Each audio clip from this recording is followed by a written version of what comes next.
ఆ భద్రాద్రికి సంబంధించిన 9 అద్భుతాలను ఇప్పుడు షేర్ చేసుకుందాం. 1. భద్రాద్రిలో సీతారాముల కళ్యాణానికి వాడే కోటి తలంబ్రాలను చేత్తో తయారు చేస్తారు. అంటే తలంబ్రాలకు అవసరమైన బియ్యం కోసం మిషన్లతోనో దంచటమో కాకుండా ఓపికగా ఒక్కో గింజను ఒలిచి బియ్యం తీస్తారు.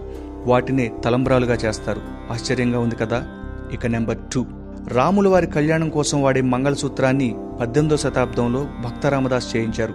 దాన్నే ఇప్పటికీ కళ్యాణంలో వాడుతున్నారు. నెంబర్ 3, భద్రాద్రి కళ్యాణం అంటే బాగా ఫేమస్ ముత్యాల తలంబ్రాలు. వీటిని అప్పట్లో తానీషా సమర్పిస్తే ఇప్పుడు తెలంగాణ ప్రభుత్వం సమర్పిస్తోంది. నెంబర్ 4, సాధారణంగా ఏ గుడిలో అయినా దేవుడికి భక్తులు ఆభరణాలు చేయిస్తారు. కానీ భద్రాద్రి గుడిలో రాముడికి అలంకరించే నగల ఖర్చును స్వయంగా రాముడే చెల్లించుకున్నాడు. మొత్తం 6 లక్షల రూపాయల ఖర్చును అప్పటి తానీషాకు త్రేతాయుగం నాటి శ్రీరామ టెంకిల రూపంలో ఇచ్చారు శ్రీరామచంద్రుడు. ఇప్పటికీ ఆ నాణేలు టెంపుల్ మ్యూజియంలో చూడొచ్చు.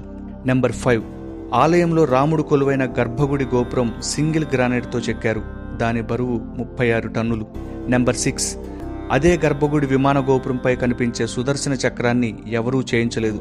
గోదావరిలో పుణ్యస్నానం చేస్తుండగా కొట్టుకొచ్చి రామదాసు చేతిలోకి వచ్చింది. దాన్నే అక్కడ ప్రతిష్ఠించారు. నెంబర్ 7, రామదాసు పేరు చెప్తే భద్రాద్రి ఎంతో, గోల్కొండ కోట కూడా అంతే.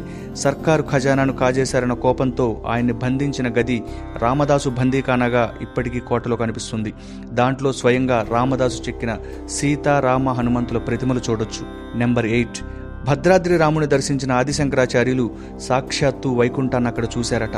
అందుకే ఈ ఆలయంలో దేవుడికి వైకుంఠరాముడని పేరు.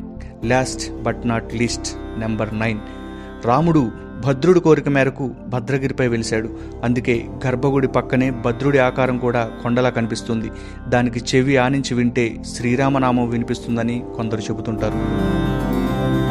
ఈ రామ రహస్యాలు 10 మందికి షేర్ చేస్తారు.